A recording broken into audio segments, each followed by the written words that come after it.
Hey, you guys on Earth, check out what I just saw. I am Space Fish.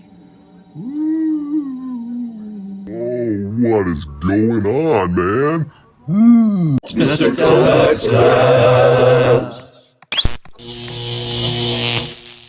What is going on here? All right, Goldenrod golf fans. So last week we did the lab where we're testing to see how the size of the gall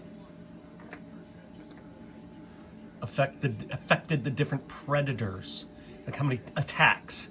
So we're seeing really if predators picked based on size. That's what we did last week, right? Just a quick review. Goldenrod is the producer. So all the food chains start with goldenrod. Gall flies are consumers. They are primary consumers. They are herbivores. They only eat goldenrod. They only eat plants. And we've talked a lot about how their lives are kind of weird. They only live for a year and that kind of thing. Let's see what else we know. Oh yeah, we know that there are lots of food chains involved, right? But they all start with the producer, who is the goldenrod, right? And they make the energy. Energy is passed from goldenrod to gallfly, right? They use up a lot of the energy. And then each one of these predators is hoping to get the energy that the gallfly got from the plant, right? Like it's, right? This is how they live their lives, is by taking energy, making energy. Let's see, what were the predators? There was 2 wasps, Gigantea, the G-wasp, and Obtuse Ventris, the old wasp. And they each attack galls in the summer looking for flies. They won't only attack gall flies. And like gall flies, these guys are specialists. They only eat one thing, that is gall fly. Beetles eat 2 things. Well, really, they eat more than that, right? Like the beetles are omnivores, and they will eat gall, right? Goldenrod, the plant, and they will also eat flies, and they will eat wasps. They prefer flies because there's more energy available in a fly. And then, of course, we got the birds. We got chickadees and woodpeckers who will eat any of the insects.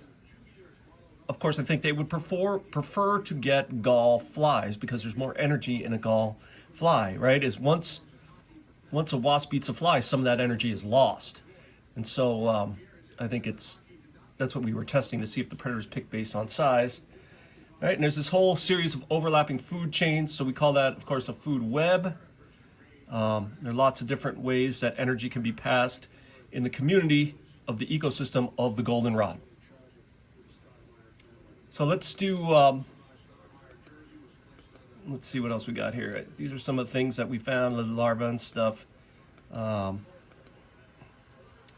that's what we were trying to figure out. That's probably... Right? We had different predators, and what we're trying to figure out is if they selected different sizes. And on Friday, you graphed the results.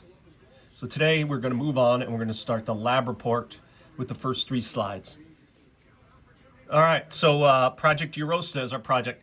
Slide 1, your title slide, but there is a ratty question there, right? And I want you to restate answer, right? How do gall flies live their lives? So R would be something like, goldenrod gall flies have very interesting lives, period.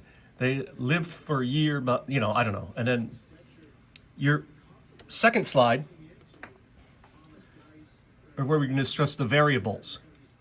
Okay, so in this box, you're going to ratty the mix and dry variables. So it'd be like, the R would be like, in this experiment, there were manipulated and dependent variables. The manipulated variable was, right, that, and you describe those. And then in this box, what were the things that were kept the same? So you might need to go back and look at some of the work we've already done last week. And then the third slide I want you to finish today. Pick your favorite of the predators. Remember, the predators are the ones that eat gall flies. You have Obtuse Ventris, the O-wasp. It attacks early and makes the gall fly pupate. You have Gigantea, the G-wasp. It attacks a little bit later. You have the beetle. It's an omnivore, and it attacks even later. And then finally you have chickadees and woodpeckers. So you got 5 to choose from, and they attack usually only in the winter. So you're going to ready the answer to this question: how does your predator make a living? All right, that's it. That's your part 2 today. The first 3 slides of our lab. Tomorrow we'll do the next 3 slides. All right, sounds good. And of course, your part 3 today, a video, Edpuzzle.